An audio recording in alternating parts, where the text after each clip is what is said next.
today. Absolute pleasure. Thank you. You're welcome. Well, I said it last week. I said the Boston Celtics are going to, when healthy next year, are going to go on and win the NBA championship. The Warriors will win it this year. And then you're going to start seeing injuries and egos and fatigue to the dynasty. And Boston next year will win the championship. And if you watched last night, it was remarkable. And I don't want last night to just pass on by and not really salute what happened last night. Because last night confirmed something that nobody wants to hear out of Massachusetts. Boston now has two teams, an NFL team and an NBA team, that are easily the best coached team in their respective sport. Okay, every single person Brad Stevens coaches gives you their best game, and that is something. Terry Rozier would not be this good in Phoenix. Jason Tatum would not be growing this quickly in Charlotte. We have multiple examples where Isaiah Thomas is a B-, C+, 15-point-a-game guy. Under Brad Stevens, he got MVP votes.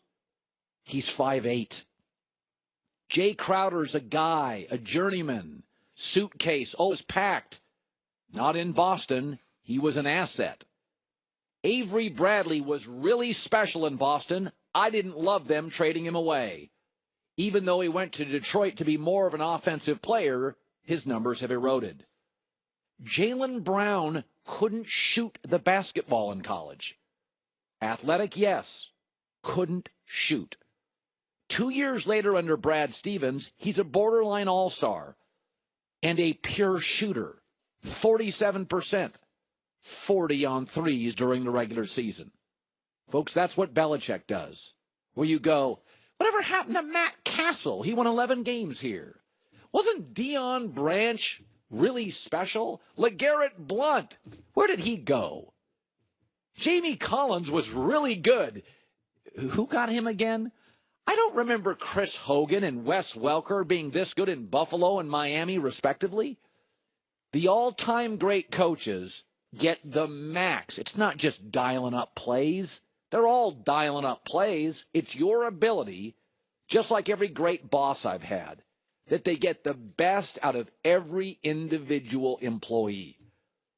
I mean, last night, they didn't have Kyrie. They didn't have Jaylen Brown. They didn't have Gordon Hayward. I could make the argument, those are their three best players. And they took Philly to the woodshed.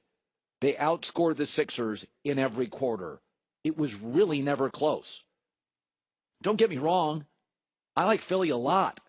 They have two players, Embiid and Ben Simmons, especially Simmons, I absolutely love.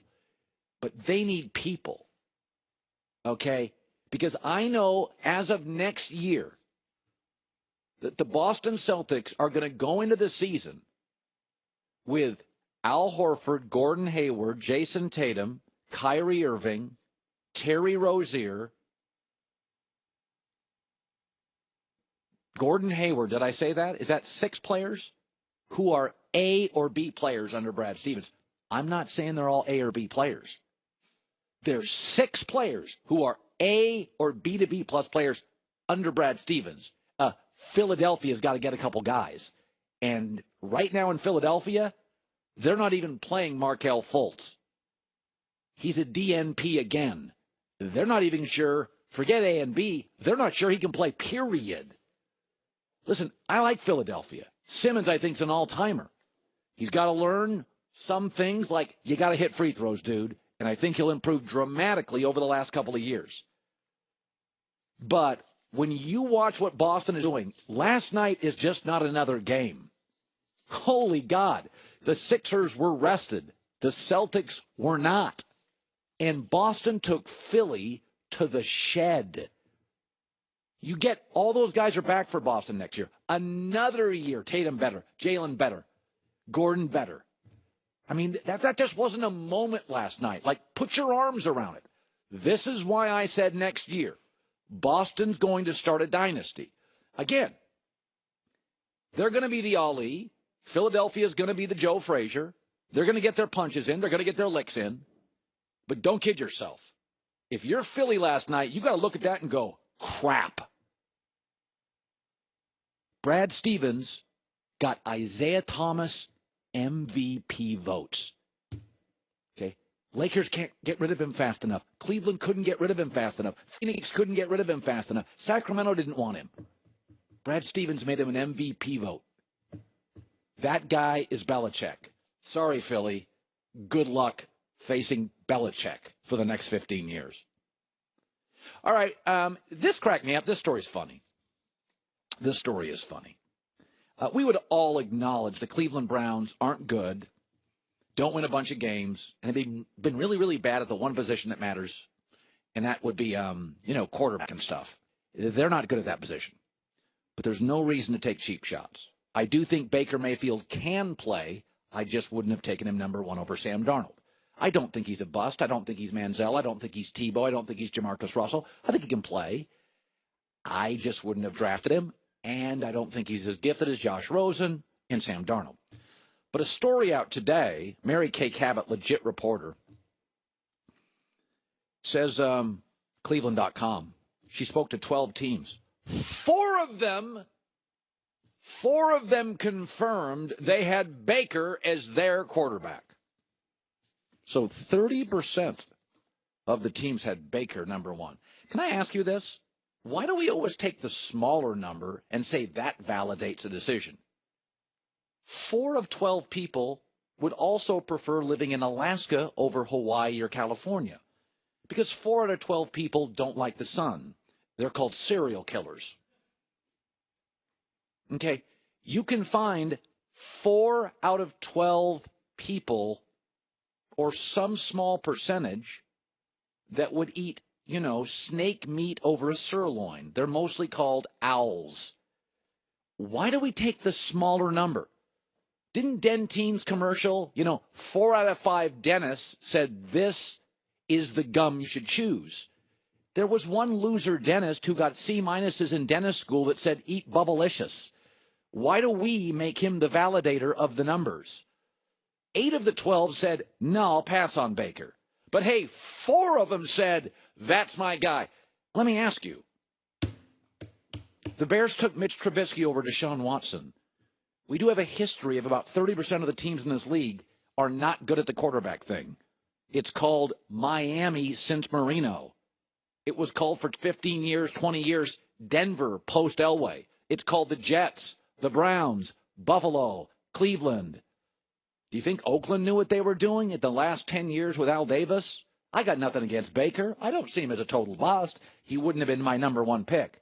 But we do this all the time. We find a number and we say, look at the small number. That confirms it. Listen, if 7 out of 9 dentists say you shouldn't eat candy corn all day, I'm going to go with that over the 2 that said, yeah, my kids do, and they're not dead yet at 14. Like, I got nothing against Baker, I swear to you. But now we're getting to stories where, there's a minority of people, a small group, and he is the guy. I also read a story last night. New England, according to Baker Mayfield's agent, wanted to move up to number 2 to get him. Oh, really? They also worked out Lamar Jackson twice and told everybody they liked him and then passed on Lamar Jackson twice. Not once, twice. Go with the bigger number, always. 30% of the teams in this league don't know what they're doing. Never forget that E.J. Manuel was the first quarterback picked recently in a draft. So was Mitch Trubisky over Deshaun Watson, and so was Blake Bortles. Folks, when Johnny Manziel got drafted, you made fun of Cleveland before he ever played. When Tebow got drafted, you made fun of Denver before he played. Come on. Don't give me the small number. The New York Daily News reported yesterday, a real reporter, Darnold was the Jets' number 1. And they got him. There's a team way up there that coulda, woulda, shoulda, and chose the right quarterback. All right.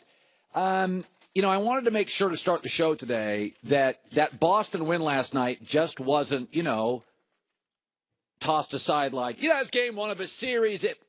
No. It was not just game one of the series. And similarly, I want to make sure before we jump on something with LeBron, we give credit where credit is due because, I don't know, it's absolutely remarkable, and that's coming up. Mother's Day is right around the corner. And by the way, that means a gift from Sherry's Berries. She is going to love it. For the record, wife, sister, mothers, not just for mom. Sherry Berries, starting at $19.99 plus shipping and handling. This week only, you double the berries for $10 more.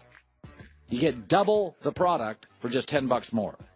They got everything here, from the strawberries, the caramel pretzel rods. They come in the signature box with a beautiful ribbon. This is juicy strawberries dipped in dark chocolate, white chocolate, milk chocolate, topped with rich chocolate chips. Only one way to get this deal. Starting at $19.99 plus shipping and handling. That's just go to berries.com, code HERD. BERRIES. I figure you could spell it, but why not? Berries.com. Click the mic, upper right side.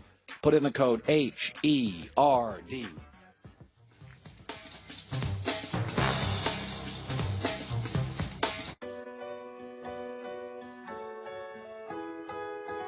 Back to my home.